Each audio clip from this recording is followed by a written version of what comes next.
My name is Marc Miskin, and I'm an assistant professor of electrical and systems engineering at the University of Pennsylvania.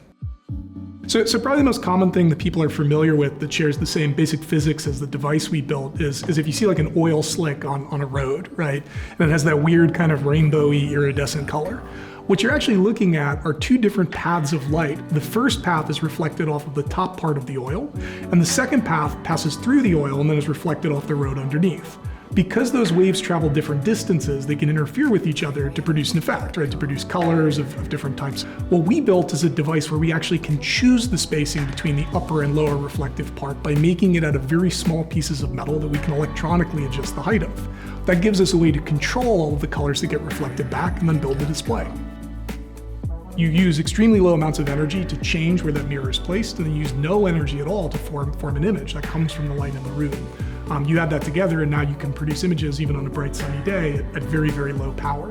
We can build pixels that are so small that they basically would rival like a red blood cell in size for the whole pixel. That gives you an unbelievable amount of control over the color that somebody would perceive, or even kind of the properties of the light that gets reflected. Like you could make things look shiny and metallic, or you can make whatever color spectrum that you want. So there's loads of applications for this technology. Some of the obvious ones would be using it in commercial electronics where you don't have a lot of power available to you, which these days is pretty much everything, right? It would be your laptop, your iPad, your cell phone, etc. But it's also possible with this technology is what's called holographic displays. So the ability to form a hologram is something we've known physically how to do that for quite some time. The issue of producing it though, where you could electronically control it, requires really small pixels. That manufacturing base is there, right? We're going to adopt a pre-built, well-established way of making these devices, which scales. It scales really, really well. And so there's a clear path to actually turning this from the lab into the market on the other end.